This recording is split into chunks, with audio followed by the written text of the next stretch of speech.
زیغم صاحب دیکھیے، سوال یہ ہے کہ وہ کون سا مسئلہ ہے جس کو ہم نئے صوبے بنا کر حل کرنا چاہتے ہیں. یہ وہ سوال ہے جو ہمیں ہر کام کرنے سے پہلے پوچھنا چاہیے کہ آخر اس کام کو کر کے ہم حاصل کیا کرنا چاہتے ہیں.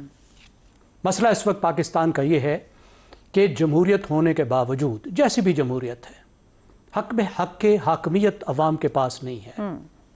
عوام مقتدر نہیں ہے، عوام کے پاس اختیار نہیں ہے. اور ایسا کیوں ہے؟ دیکھیں، اس کی دو وجوہات ہیں. پہلی بات یہ ہے کہ پاکستان کا جو گورننس سسٹم ہے، جو سٹرکچر ہے، وہ پیٹرنیج بیسڈ ہے. پوری سیاست آپ کی پیٹرنیج بیس ہے. جس کے پاس طاقت آتی ہے، جس کے پاس پیسہ آتا ہے، اختیار آتا ہے، وہ اس پر سانپ بن کر بیٹھتا ہے اور اس کو وہ اپنے سیاسی فائدے کے لیے بانٹتا ہے. وہ اسے ان لوگوں کو دیتا ہے جس سے اسے جواب میں کچھ ملتا ہے. وہ ان علاقوں کو دیتا ہے جو اس کے فیوریٹ ہوتے ہیں. وہ ان ایم این ایز کو، ان وزیروں کو دیتا ہے جو اس کے منظور نظر ہوتے ہیں. یہی کچھ پاکستان میں ہوا 18ویں ترمیم کے بعد. 18ویں ترمیم کا مقصد تھا ڈیولوشن. مقصد یہ تھا کہ مرکز سے اختیارات اور وسائل صوبوں کے پاس جائیں تاکہ عوام کے پاس پہنچیں. لیکن ہوا یہ کہ اسلام آباد سے نکل کر وہ 4 صوبائی دارالحکومتوں تک محدود ہو کر رہ گئے اور عوام کے ہاتھ میں کچھ بھی نہیں آیا. اس کا ایک حل 18ویں ترمیم میں تجویز کیا گیا تھا اور اس بات کا تعلق ہے دوسرے مسئلے سے کہ عوام کا حق کی حاکمیت ایک تو اس وقت ملے گا جب یہ پیٹرنیج سسٹم چینج ہوگا. آپ کو پورے سٹرکچر کو بدلنا ہوگا اس کو بدلنے کے لیے. اور دوسری بات، جب حکومتیں نیچے تک پہنچیں گی مقامی حکومت. زیغم صاحب قطع کلامی کی معذرت، ایک سیکنڈ رکیے گا. آپ نے کہا کہ سیاست پیٹرنیج سسٹم پر چل رہی ہے. میرا سوال، کیا اس ملک میں صرف سیاست پیٹرنیج سسٹم پر چل رہی ہے؟ آگے آپ نے سٹرکچر چینج کی بات کی. جب سٹرکچر کی بات ہوتی ہے تو پھر وہ سیاسی نہیں ہے، پھر تو اوورآل نظام کی نقوی صاحب والی بات ہو گئی. تو جب ہم نظام کی بات کرتے ہیں تو کیا پاکستان میں نظام اخلاقی اور قانونی طور پر رن ہو رہا ہے؟ نیچے تو ہم بعد میں آئیں گے، پہلے وہ نظام جو اس وقت رن ہو رہا ہے، کیا اگر وہ اس کو مزید ہم نے تقسیم کر کے پھیلانا ہے تو اخلاقی اور قانونی طور پر کام کر رہا ہے؟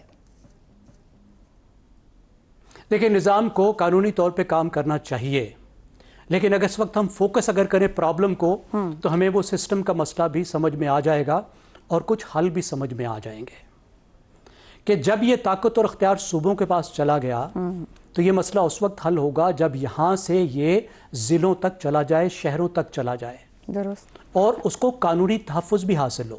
دیکھیں، صوبوں کے پاس چلا گیا نا. جب آپ نے NFC ایوارڈ میں لکھ دیا کہ اتنے پیسے صوبوں کے پاس جائیں گے، یہ اختیار صوبوں کے پاس جائے گا، تو مرکز سے صوبوں تک چلا گیا نا. تو جب آپ یہ پروسیس آگے کریں گے اور یہ لکھیں گے، آئین میں نئے چیپٹر ڈالیں گے جس طرح انڈیا نے ڈالا، اور یہ طے کریں گے کہ یہ اختیار اور یہ وسائل اب نیچے تک جائیں گے، تو پھر جانے پڑیں گے نا.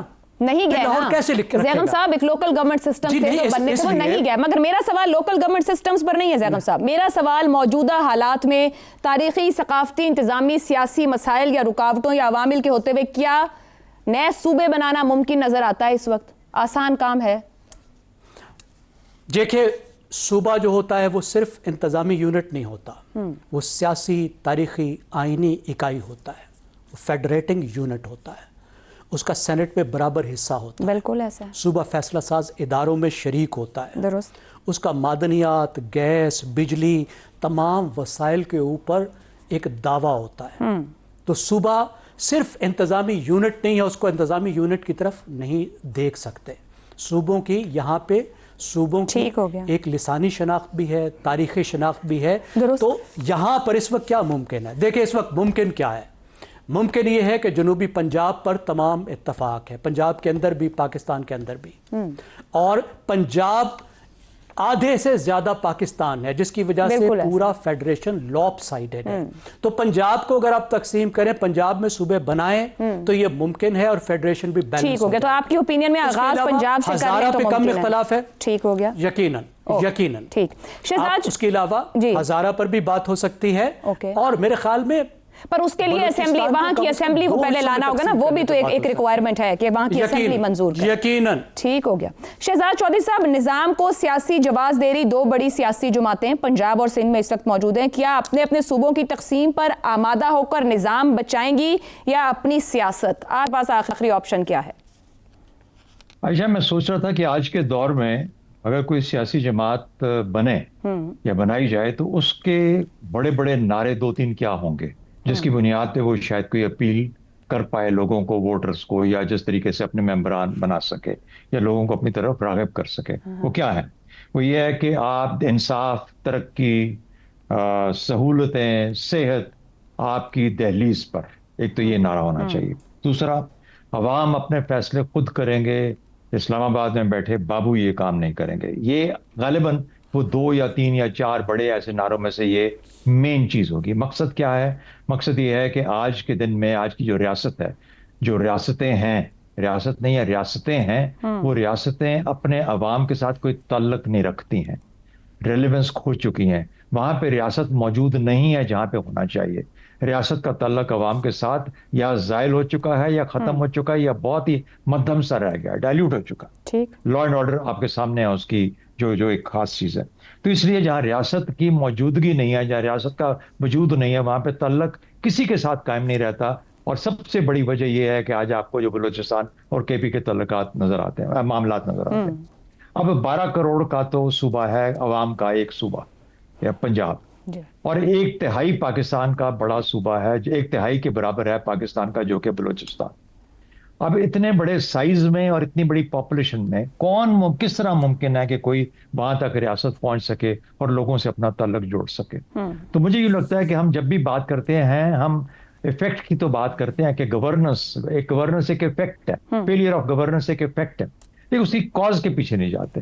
تو کاز اس کی یہ ہے کہ جہاں 12 کروڑ کا صوبہ ہے یا 1/3 پاکستان کے برابر صوبہ ہے، وہاں تک کسی کا بھی پہنچنا تقریباً ناممکن ہو جاتا ہے. اب اس کے لیے جو آپ نے طریقے مجھے سوال آپ کے سوال کی طرف آ رہا ہوں.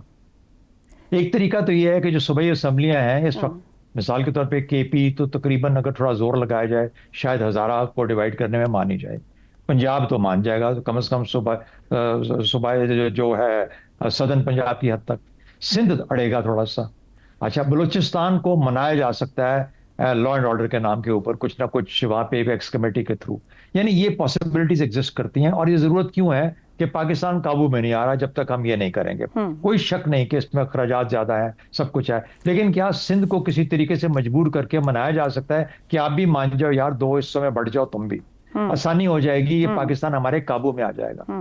اب آپ دیکھتے ہو کہ جو آزاد کشمیر میں شور مچ رہا ہے اس وقت پیپلز پارٹی کی طرف سے، یا پیپلز پارٹی ویسے جو کرٹیکل ہو رہی ہے یا شور مچا رہی ہے، تو کیا اس کا اثر یہ ہے کہ کچھ نہ کچھ ان سے منوا لیا جائے؟ کل کی آپ کا ایک پوائنٹ تھا 28ویں ترمیم کا، اس میں سے مجھے 3 چیزیں نظر آتی ہیں: چھوٹے یونٹ، NFC اور لوکل باڈیز.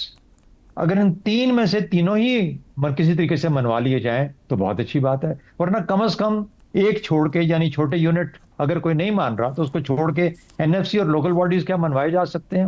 تو یہ سیکنڈ پاسبلٹی ہے. اچھا، اور تیسری پاسبلٹی یہ ہے جو میں کہہ رہا ہوں کہ جو ہوتے ہیں ان کو کر لو. سندھ آج نہیں ہوتا، ہو سکتا ہے 5 سال بعد، 10 سال بعد وہ بھی مان جائے کہ ہاں اگر میں ڈیوائیڈ ہو جاؤں تو اس گورننس کا معاملہ بہتر ہو سکتا ہے. تو یہ ضرورت پاکستان کی ایگزسٹ کرتی ہے. جو چیز ہے یہ بغیر پرپس کے، بغیر مقصد کے نہیں ہے. ایفیکٹ کی ہم بات کرتے ہیں، ہم اس کے کاز کی ایفیکٹ نہیں کرتے، جو کہ سٹرکچرز کا ایک بہت بڑی ناکامی ہے اور فیلئر اور کمزوری ہے جس وجہ سے ہم نہیں کر پا رہے. تو طریقے مختلف اختیار کیے جا رہے ہیں. لگتا یوں ہے کہ کچھ نہ کچھ کہیں نہ کہیں پہ کم از کم لوکل باڈیز اور NFC کی حد تک تو بات مانی ہی جائے گی اگر چھوٹے صوبے نہیں بنتے.